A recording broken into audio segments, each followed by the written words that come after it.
Assalamualaikum warahmatullahi wabarakatuh. Kembali bersama saya Dr. Dilan, sang observer of life. Di video kali ini saya kebetulan bersama dengan salah satu moderator yang mengisi di webinar Fakultas Kedokteran WISU.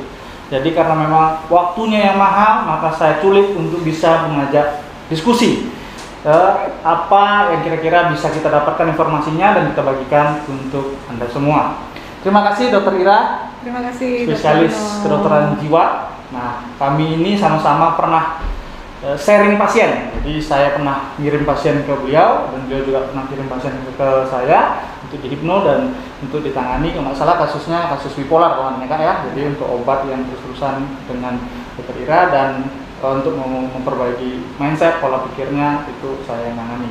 Nah, Dr. Ira, jadi kita kan barusan mendapatkan pemaparan dari dua ahli, Profesor Aldi dan Profesor Nazib, tentang ternyata COVID ini bukan hanya menyerang wilayah saluran napas saja, tapi sudah kemana-mana. Gimana tanggapan, Dr. Ira? Iya, ini informasinya sangat informatif sekali ya, dan update ya, penjelasan dari Prof. Najib dan dari Prof. Aldi. Yang selama ini kita tahu kan penularan COVID itu hanya lewat saluran pernapasan. Ternyata sekarang memang betul sudah meluas kemana-mana. Jadi kita sendiri jadi lebih waspada sebenarnya ya. Tapi dengan kewaspadaan yang berlebihan itu ya jangan pula kita menjadi terlalu berlebihan ya. Paling enggak ketindakan kita lagi lebih aware lah untuk masalah protektif lah. Lebih protektif. Tapi jangan pula sampai mempengaruhi kualitas hidup. Iya betul sekali Dr. Dina. Nah, Dr. Ira, kira-kira kalau kita bicara adaptasi baru atau new normal, nih adaptasi baru yang sudah Dr. Ira lakukan apa sejak COVID ini? Wah, ini ya masalah adaptasi baru. Sebenarnya itu kan kebiasaan kita dari awal ya.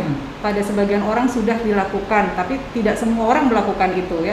Yang saya lakukan ya seperti biasa ya. Misalnya kalau makan ya cuci tangan. Mau nggak mau yang tadinya frekuensinya cuma beberapa kali, sekarang mau nggak mau tiap saat kadang-kadang kita harus mencuci tangan. Kemudian setiap keluar rumah kita harus menggunakan masker ya. Kemudian menjaga jarak ya, jangan sampai kita berinteraksi terlalu dekat karena juga diduga kan sekarang apalagi udah airborne nih. Kalau dulu katanya cuma droplet gitu ya dok ya. Kalau sekarang tuh betul-betul kita harus memproteksi diri kita gitu ya.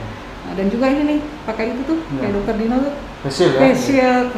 Jadi kalau saya sendiri sih memang yang harus ada kalau kita bawa itu ya pasti udah ada hand sanitizer itu ya, kalau jelas. Keluar rumah nggak ada itu ya itu kita rasanya suatu hal yang mengancam gitu kan. Nggak ada pelindung diri kita kalau nggak ada hand sanitizer, nggak pakai face shield atau Google, selain masker itu sudah menjadi ketidaknyamanan kalau kita nggak ada itu. Dan kita merasa secure kalau ada bawa itu memang kebiasaan baru yang memang harus kita lakukan mulai kondisi sekarang. Dan sebagai tambahan Dokter Dino, biasa kita kan kalau komunikasi dekat gitu ya. Sekarang seperti ini kayaknya kita memang harus keadaan yang memungkinkan jaga jarak. Jaga jarak tadi pemaparan Prof. Aldi dan Prof. Najib. Ada physical distancing. Ya, karena ada partikel yang nggak nampak ya. Yang droplet saja mungkin nampak butiran cairannya itu membahayakan, apalagi partikel yang nggak nampak. Dan itu memang bisa menularkan kalau kita tertular COVID ya. Tadi Prof. Aldi sudah jelaskan bahwa mungkin saja kita sudah terkena, tapi karena viral load-nya masih sedikit dan itu tidak memberikan gejala. Dan mudah-mudahan sistem tubuh kita ya, antibodi kita bisa langsung menyerang dan mengalahkan COVID itu. Nah sekarang kita bicara Dr. Ira tentang Dr. Ira lah sebagai ahli psikiatri. Tanya dulu nih, kenapa sih dari sekian banyak pilihan menjadi spesialis gitu ya? Ada penyakit dalam, ada saraf, ada patologi anatomi kayak Prof. Najib tadi, ada kesehatan anak. Nah, kenapa memilih psikiatri? Bagi saya psikiatri itu adalah hal yang menarik sekali ya. Karena secara umum agak berbeda dikit gitu ya. Kalau biasanya kita mengobati orang-orang yang dalam kategori memang ada penyakitnya jelas gitu ya. Kalau psikiatri ini mengobati sesuatu yang kita harus meraba-raba dan kita harus bisa masuk ke dalam si pasien dengan menggunakan teknik wawancara gitu. Memang sedikit rumit sih ya. Bagi yang nggak hobi ngobrol kayak kita gini mungkin akan melelahkan gitu ya. Karena kita juga berinteraksi dengan orang yang kadang-kadang atau pasien yang kadang-kadang bisa dibilang nggak nyambung Dokter Dino. Tapi ya itulah ada suatu ketertarikan sendiri kenapa saya lebih senang gitu untuk meminati bidang psikiatri ini. Jadi ada hal yang agak berbeda dari yang biasanya. Betul sekali, Dokter Dino. Karena kalau biasanya mungkin lebih kepada hal yang nampak organik, barangnya itu ada gitu ya. Kalau PA pun harus biopsi lihat di mikroskop, ada nih barangnya. Tapi ketika kita bicara psikiatri, gangguan jiwa, itu permasalahan di pikiran. Nah, pikiran itu nggak nyata. Artinya kalau mau kita lihat mana programnya itu, mana barang tuh gitu kalau betul. Nah, jadi kalau ada kelainan pikiran, katanya mana barang yang mau diperiksa. Jadi orang-orang yang organik, yang pemahamannya selalu melihat organik, ya memang sulit menjumpai kelainannya gitu. Tapi kalau kita belajar tentang pola pikir, nah, memang kelainan-kelainan itu sesuatu yang menantang untuk kita cari penyebabnya. Dan menariknya Dokter Dino, di saat semua misalnya dia sudah mengalami suatu penyakit tidak bisa tertanggulangi, terakhir baru akhirnya kita juga sebagai garda terakhir ya, bukan garda terdepan, kami sebagai garda terakhir untuk menangani kasus tersebut. Itu biasanya kasus-kasus psikosomatis itu ya? Iya, biasanya gitu, ataupun kondisi-kondisi medis umum, penyakit-penyakit kronis yang sudah menahun, yang keluhannya itu sudah bersifat permanen gitu ya, sudah tidak bisa tertanggulangi, akhirnya dari beberapa bagian bidang spesialisasi mengirimkan pasien-pasien tersebut ke kami. Nah Dok, kalau kasus COVID ini banyak pasien-pasien yang menjadi paranoid, kecemasan berlebihan, depresi, atau mungkin ada gangguan-gangguan yang sering datang, yang dulunya mungkin nggak gitu nampak, nggak gitu banyak, sekarang jadi lebih banyak. Iya, benar sekali Dokter Dino. Banyak dari mereka datang dengan kecemasan yang berlebihan, dan yang mereka keluhkan adalah mengenai masalah COVID ini. Terutama mereka yang memang memiliki riwayat gangguan cemas, kemudian depresi, datang ke kita ada stresor rupanya tentang COVID ini, ya mereka mengalami suatu gejolak emosional yang luar biasa ya, mengeluh malah makin jadi ibaratnya jadi kayak kambuh gitu. Padahal seperti itu. Padahal selama ini dia sudah menjalani pengobatan gitu ya. Ternyata bagi saya tidak cukup ternyata hanya dengan pengobatan ya. Tentunya harus diimbangi lagi dengan edukasi atau dengan terapi yang sifatnya non farmakologi. Mungkin seperti itu Dokter Dina. Psikoterapi ya seperti itu. Misalnya hipnoterapi nih, seperti yang Dokter Dino lakukan, itu sangat membantu sekali loh Dokter Dino. Iya, demikian.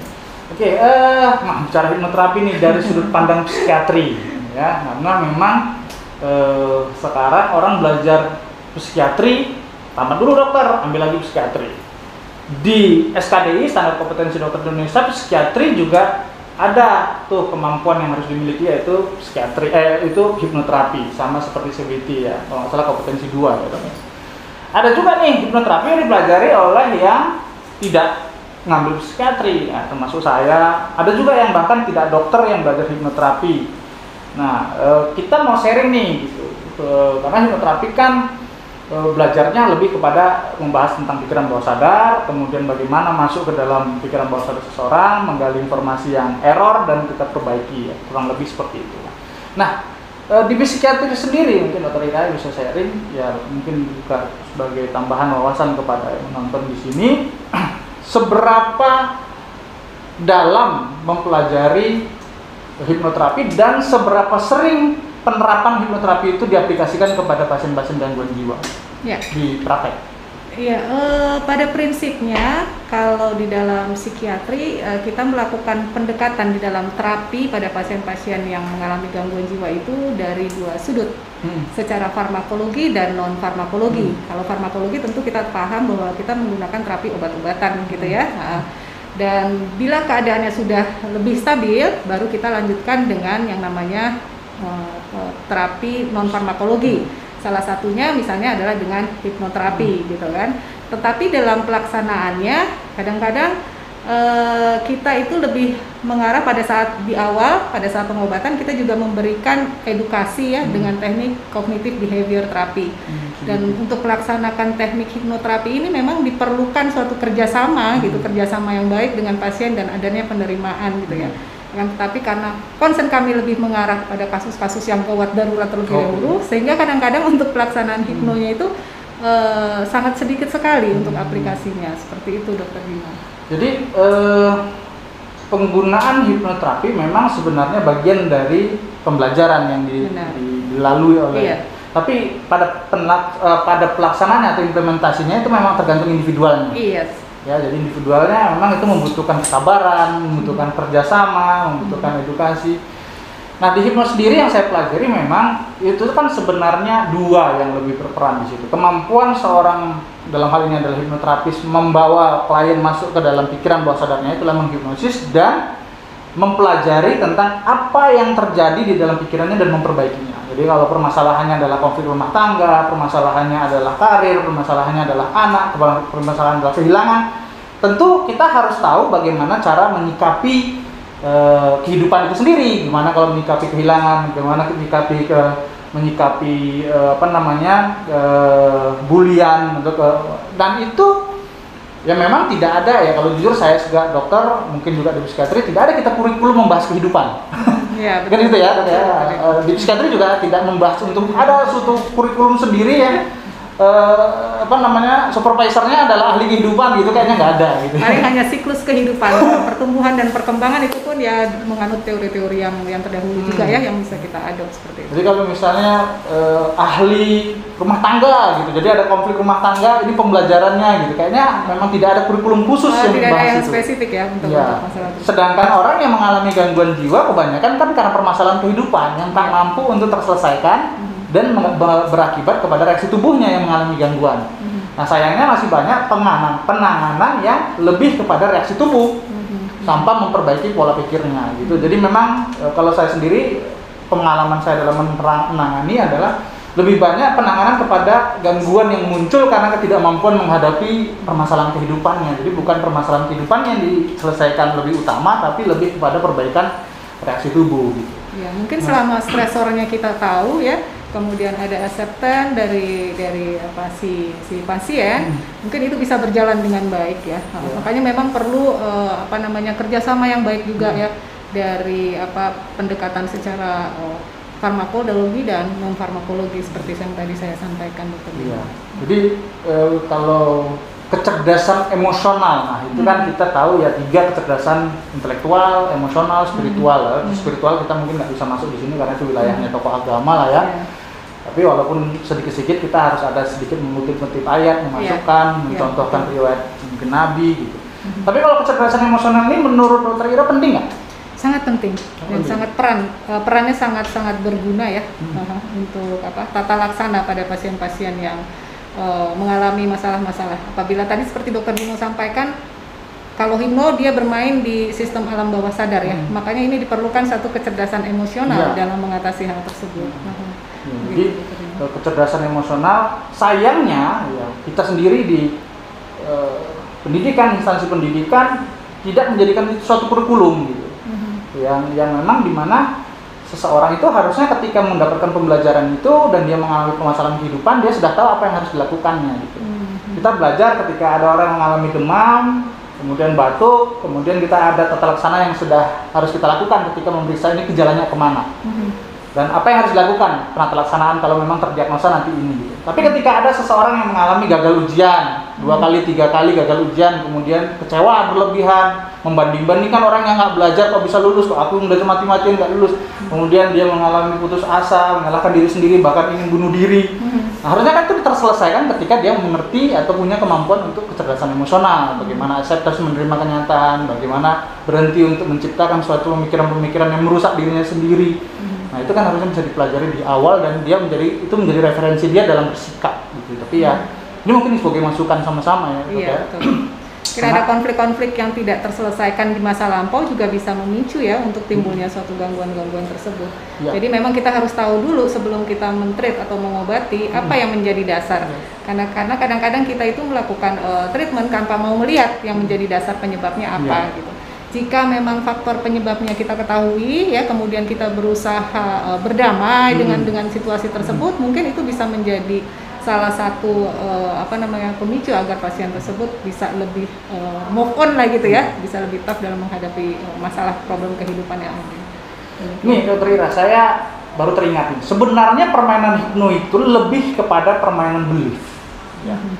Keyakinan. Ketika belief berubah, maka reaksi tubuh berubah. Saya ambil contoh misalnya, ini bukan kasus kejiwaan, tapi pada perilaku. Contohnya gini, orang menganggap bahwa aku tuh sulit berhenti merokok dalam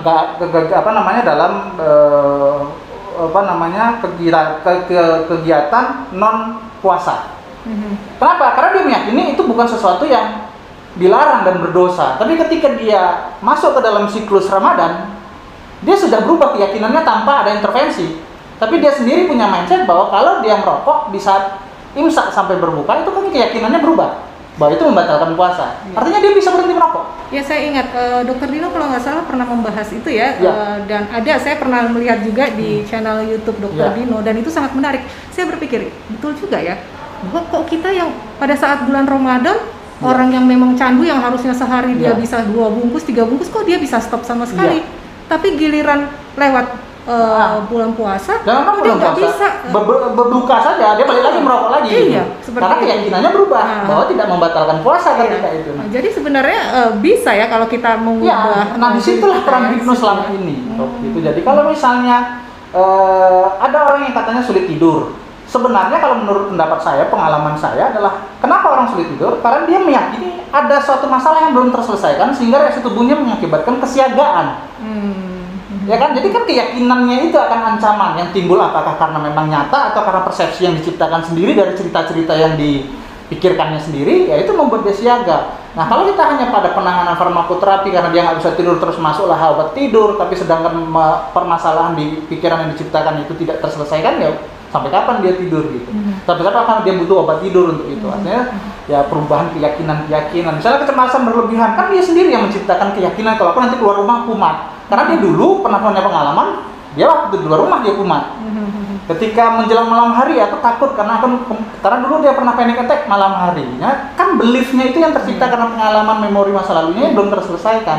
Jadi ada semacam distorsi kognitif, penyimpangan kognitif. Jadi dia menganggap sesuatu yang buruk yang depannya belum terjadi, udah dia asosiasikan dengan pengalaman masa lalunya ya. Kalau misalnya gini Dokter Dino, kasus misalnya ini kan banyak nih mahasiswa, kemudian wanita-wanita ini kasus-kasus yang umum lah ya. Patah hati seorang perempuan yang frustasi gitu ya. Kemudian dia mengalami suatu depresi, ya kan? Nah, bagaimana sih caranya kalau dari sisi hipnoterapi, apa sih yang terjadi pada orang yang mengalami hal tersebut sampai dia nggak bisa move on gitu loh? Jadi kalau ditanyakan ke saya, di sini jawaban saya bukan jawaban seorang hipnoterapis, tapi saya menyebut diri saya sebagai observer of life. Karena ini kita bicara kehidupan. Karena hipnoterapi hanya tools untuk memasukkan suatu sugesti untuk ke bawah sadar seseorang. Ya kan? Kalau kita bicara tentang kasus dalam konteks patah hati misalnya, berarti patah hati itu artinya apa? Ada sesuatu value yang diharapkan yang didapatkan dari orang yang dicintainya, ternyata tidak menjadi miliknya. Kan? Apakah dia berpaling dengan orang lain, apakah dia selingkuh dengan orang lain, yang artinya dia tidak lagi menjadi pemilik satu-satunya terhadap orang yang dianggapnya sesuatu yang bernilai itu. Ya kan? Makanya dia kecewa luar biasa. Makanya peran hipno di mana? Ya ketika kita bagaimana mengedukasi arti ikhlas. Ikhlas itu apa? Ikhlas itu adalah suatu pemahaman bahwa segala sesuatu yang dititipkan segala sesuatu yang bernilai itu hanya titipan, bukan hak milik. Nah, karena dia merasa dia hak milik lah, makanya dia kecewa berlebihan. Tapi kalau dia tahu kalau itu milikmu karena dititipkan, kalau itu bukan milikmu karena memang tidak dilayakkan untuk dititipkan kepadamu, kan itu definisi spiritual sedikit masuk di situ. Nah, itu yang dimasukkan ke bawah sadar.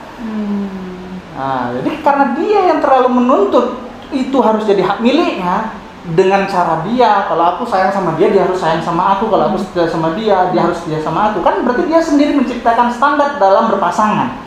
Harus begitulah. Gitu. Jadi begitu dia berjumpa sama orang, gimana kabarmu?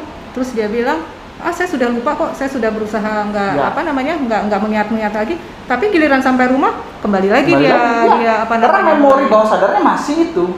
Jadi gimana tuh kalau menurut dokter dia? Ya itu tadi saya bilang, saya hipno, pertama kita akan edukasi dulu. Bahwa yang menyebabkan Anda seperti itu karena Anda masih di bawah sadar yang punya peran 88% terhadap reaksi tubuh menganggap bahwa dia adalah bernilai. Ketika memang tidak ada lagi jalan untuk membuat kamu kembali bersama dia, maka satu-satunya adalah lepaskan yang agak Anda bernilai, selesai. Cuman kan memang tidak mudah, kenapa? Karena masuknya harus ke bawah sadar. Kalau kita cuma konseling begini, hanya 2 arah begini dalam kondisi sama-sama sadar, ya dia nggak akan bisa berubah. Karena yang kita pengaruhi cuma 12%, kan pikiran sadar punya pengaruh hanya 12%, bawah sadar punya pengaruh 88%. Jadi kalau 12%-nya aku udah ikhlas, aku udah maafkan, aku udah lupakan, tapi bawah sadarnya omongan aja ya. Tapi bawah sadarnya masih mengharapkan, sama juga sia-sia masih ya, kepo dia. Ya. Betul juga. Jadi kita perlu suatu ilmu ikhlas yang tingkat tinggi lah ya kalau kayak gitu. Ikhlasnya harus masuknya ke bawah sadar. Nggak bisa hanya sekedar diucapkan gitu ya. Nggak bisa kalau hanya kepikiran sadar. Iya. Ya, jadi kenapa move on itu sulit? Ya karena pikiran sadarnya mengikhlaskan, pikiran bawah sadarnya mengharapkan. Antara ikhlas dan mengharapkan itu beda tipis ya. Ya, kemudian kenapa berhenti merokok itu sulit? Karena pikiran sadarnya memang mungkin sudah tahu kerugiannya, tapi pikiran bawah sadar masih menikmati zat itu. Jadi tubuhnya meminta itu. Jadi memang menghadapi perilaku, menghadapi kasus-kasus yang bersifat kehidupan ini memang itulah menjadi tantangan saya. Ya, karena kasusnya nggak sama. Kalau misalnya kita menghadapi kasus misalnya jamur, protoknya sama, ya kan, anti jamur, gatal, antihistamin gitu. Tapi kalau kita menghadapi manusia dalam konteks ini perilaku, dalam konteks ini mindset, walaupun ini misalnya sama-sama konflik keluarga, tapi cara penanganannya nggak sama. Itu mungkin yang membuat Dokter Dino tertarik ya. Semakin pada satu orang konflik yang sama, tetapi solusinya penanganannya berbeda. Ya. Kita harus lihat dari berbagai macam faktor ya. Masuknya berbeda, karena dia bisa dipengaruhi pola asuh. Aku dulu memang begitu, orang tua aku ngajarkan itu. Berarti masuknya ke pola asuh yang beda. Itulah kembali ke ada konflik-konflik internal yang pada zaman dahulu masa lalu yang tidak terselesaikan sehingga dia bermanifestasi saat ini dengan perilaku yang timbul gitu ya, mungkin Dokter Dino ya. Karena kan memang apa yang menjadi dirinya hari ini adalah buah dari apa yang masuk dari masa lalunya, apakah pola asuhnya, pendidikannya, pengalaman hidupnya. Itulah yang menjadi program dia hari ini. Jadi kalau ada yang error dalam sikap dia, berarti kan kita akan gali ke masa lalunya. Hipno itu keunggulannya adalah kalau saya menyebutkannya remedial terapi. Remedial terapi. Ya, jadi kalau kita orang kuliahan atau orang sekolahan pasti pernah mengenal kata remedial. Ya kan? Kita pernah gagal ujian dan kita harus kembali lagi untuk ujian supaya kita mendapatkan kesempatan untuk lulus, tapi tidak boleh memberikan jawaban yang sama. Nah, hipno mampu untuk membawa orang itu kembali ke momen masa lalunya. Saya pernah menangani kasus misalnya trauma luka robek, itu sudah ada saya jelaskan di vlog. 24 tahun yang lalu pernah dia seksio, kemudian biusnya habis di saat seksio itu, sehingga waktu proses penjahitan sakit sekali, masih terekam dalam memorinya. Kemudian kejadian saat itu robek di kepalanya, agak luas, dia nggak mau untuk dijahit. Nah itu adiknya adalah spesialis anak, ya, jadi dia bawa ke saya hipno, saya kembalikan ke 24 tahun yang lalu, ya kalau bahasanya revivifikasi. Ya, kembalikan, dialami kembali momen 24 dan kita berikan sugesti. Setelah selesai sugesti itu masuk ke bawah sadarnya, dia menganggap bahwa itu hanya masa lalu dan sudah berjalan, sekarang sudah masa depan. Nah, ketika dibangunkan, dia langsung dibawa ke salah satu rumah sakit swasta di Kota Medan, langsung dijahit tanpa ada penolakan. Kalau sebelumnya dia ada 2-3 orang yang megang dia terus ditungganginya semua. Nggak mau gitu ya, saking nggak maunya dia untuk dilakukan proses. Karena di memori bawah sadarnya masih traumatis itu yang muncul. Tapi ketika digeser atau diganti atau dirilis bawah sadarnya, maka ya reaksi tubuhnya berbeda. Karena tidak ada lagi trauma itu masuk dan membekas di memorinya. Jadi itu adalah ya pengalaman saya yang membuat saya agak sedikit berani kalau misalnya orang sudah ke Pineng, orang sudah ke psikiatri, orang sudah ke psikosomatis. Kenapa saya masih berani menangani kasus itu? Ya karena jawaban saya mereka sudah melakukan remedial terapi atau belum? Pasti rata-rata belum. Ya, karena itu tadi ya, penanganan dengan menggunakan hipnoterapi memerlukan satu kesabaran, ya kan? Kedua, ini soalnya berbagai macam kompleks ya, jadi juga perlu orang yang terlatih juga untuk hal ini. Jadi fokus memang hanya untuk menangani masalah hipnoterapi. Nah, yang menjadi pertanyaan saya kepada Dokter Dino, pernah nggak Dokter Dino mengalami seseorang yang telah menjalani hipnoterapi dan telah berhasil gitu keluar dari lingkaran kehidupan yang terperangkap ini, kemudian dia mengalami kekambuhan? Ya, relaks. Itu, relaks. Jadi gantian ini kayaknya. Iya dong. Boleh dong. Boleh dong saya bertanya ya kan. Oke, jadi gini Dokter Rita. Ketika proses terapi, maka langkah yang pertama saya lakukan adalah bukan terapi, tapi edukasi dan konsultasi namanya. Konsultasi pasien diberikan kesempatan untuk menceritakan apa yang menjadi permasalahannya dan saya edukasi apa yang harus dilakukan. Bagaimana peran terapis, bagaimana peran klien, bagaimana kita sama-sama mencapai suatu tujuan. Saya sering memberikan suatu analogi seperti ini. Misalnya dari Medan sampai Brastagi, apa kita modal kendaraan, berapa lama kita sampai ke sana? Oke, kalau kita anggap 1 jam sampai 2 jam, bagaimana cara kita bisa meyakinkan diri kita untuk sampai sana dalam 1 atau 2 jam? Pertama, kita harus mengisi bahan bakar kita. Nggak mungkin kalau nggak ada bahan bakar mobil bisa jalan. Kedua, kita harus tahu peta. Ya kan, bagaimana kalau Medan Brastagi kalau kita lewat ke misalnya ke Pakam atau ke tebing tinggi, itu kan mutarnya jauh dan itu akan menghabiskan waktu. Yang kedua ada peta. Yang ketiga kita harus pandai bawa mobil. Kalau nggak pandai bawa mobil, bagaimana kita bisa sampai ke tujuan? Dan keempat adalah konsisten. Konsisten artinya memang kita dari Medan menuju Brastagi lewat situ. Jangan nanti kita sini sampai Simalingkar, terus ngopi dulu, duduk lagi, balik lagi, nanti ke Tembung, balik lagi, mutar. Itu kan nggak konsisten namanya. Yeah. Nah, artinya untuk sampai suatu tujuan, kalau Anda mau sembuh, Anda harus punya bahan bakar. Anda harus punya motivasi, karena Anda lah yang menggerakkan diri Anda untuk merubah habit Anda. Itu yang saya jelaskan. Kedua, dia harus punya peta. Peta itulah baru tugas si terapis. Anda harus forgiveness, Anda harus ikhlas, itu nanti saya jelaskan dan saya masukkan ke dalam bawah sadar. Itu memang tugasnya terapis. Yang ketiga, dia harus mengendari pikirannya sendiri. Itulah diajarkan. Ada latihan terapi kaca, ngomong sama kaca, motivasi dirinya sendiri, terapi tawa, untuk menaikkan endorfinnya, untuk menekan kortisolnya kalau dia stres. Kemudian konsisten.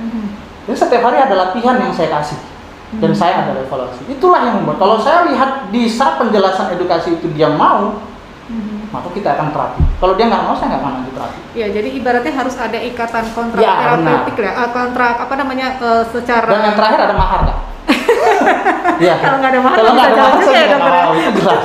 Karena capek juga loh, iya kan, sebagai seorang hipnoterapis kan memerlukan waktu ya, yang jelas-jelas waktu ya yang harus tersedia. Satu pasien mungkin berapa lama biasanya? Saya 1-2 jam. Untuk satu pasien, luar biasa. Iya. Memang ada kalanya saya kalau pasiennya ketika dia memang sudah diarahkan, kemudian diajak komunikasi, tapi memang dia sulit untuk mengatasi pola pikirnya, dia kabut pikirannya itu begitu kuat sehingga dia memang sulit untuk mengontrol pikirannya. Maka itulah tugas saya untuk mengirim ke dokter Ira. Ya, seperti kayak kasus kemarin itu ya, dokter Dino ya.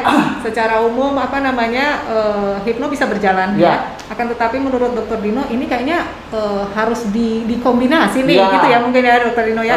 Sekarang balik lagi nih ke masalah COVID. Kenapa masih ada orang juga nih yang berprinsip kan COVID itu kan seperti virus biasa gitu kan. Toh kalau memang kita meyakini tubuh kita kuat ya kan, ngapain kita mesti sibuk-sibuk pakai masker apa segala macam. Itu kan sama juga kan dengan analoginya dengan yang dokter Dino katakan. Jadi kalau ada orang paranoid dengan COVID, ada yang tidak paranoid dengan COVID, itu kan tergantung pada beliefnya. Ya. Ketika dia belief dia tidak akan terkena, dia belief bahwa orang yang kena itu adalah takdir. Dengan kita yang agak sedikit antisipatif ya, termasuk cemas gitu kan, dengan belief bahwa ini memang membahayakan bukan hanya pada kita tapi orang-orang terdekat di kita. Ya itu karena belief. Iya.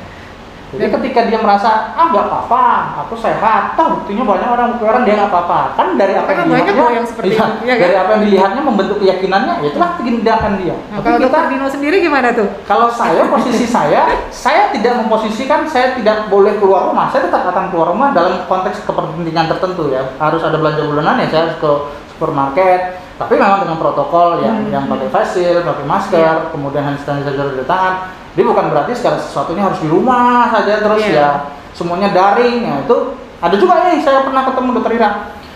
Ada orang yang saat itu saya punya face shield untuk dijual saat itu, teman. Nah, sejawat nih pesan. Nah, kebetulan saya memang mau keluar rumah, arah rumah dia, jadi saya bawakan. Tahu dokter Ira apa yang terjadi? Saya hanya disuruh jumpa sama ART-nya, dia nggak keluar rumah. Kemudian ART-nya pun bilang, taruh aja di pagar. Wah, saking paranoidnya. Tapi via WA, via telepon ini gitu. Tapi begitulah diperlakukannya saya gitu. Kalau dibilang ya kalau dekat, kenal. Tapi saking itunya, kalau saya nggak sampailah segitu kali. Nggak sampai gitu-gitu kali. Kalau kayak gitu kali kita nggak bisa jadi ketua webinar di sini. Benar sekali dokter. Jadi saking semuanya ditutupi, ditakuti berlebihan. Jadi kita tetap produktif karena kita sendiri tahu bahwa sampai kapan ini nggak ada yang tahu ya, dan tak ada batas yang jelas. Jadi apakah mungkin kita terus-terusan di rumah nggak produktif, itu juga nggak mungkin. Cuman bukan berarti kita konyol, tidak antisipatif, tidak protektif gitu kan dokter. Iya, benar sekali dokter. Oke, cukup ini juga ya kali ini. Semoga ini bisa memberikan wawasan. Jadi kalau misalnya teman-teman memilih mau ke psikiatri, tahu ya kemana, ya nanti saya kasih tahu linknya. Dokter, boleh dikasih tempat prakteknya atau nomor HP-nya? Boleh ya, nanti saya kasih di deskripsi. Jadi kalau memang ini wilayahnya psikiatri, silakan langsung hubungi dokter Ira. Kalau memang ini wilayahnya hipnoterapi atau kolaborasi, nanti mungkin kami yang akan mendudukan kapan ke psikiatri duluan, atau kapan ke hipnoterapi duluan, atau kapan memang boleh memilih.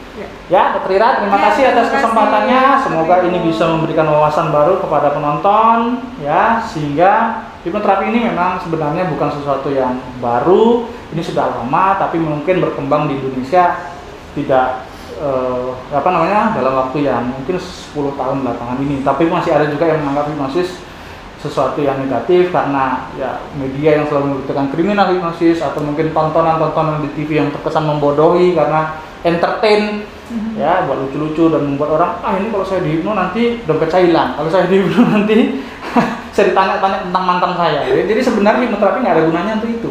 Karena ketika kita sudah ikatan kontrak dengan pasien yang mau disembuhkan, maka fokusnya terapis itu adalah targetnya bagaimana secepat mungkin dia sembuh. Bukan targetnya bagaimana dia membongkar semua rahasia pasien, nggak ada gunanya.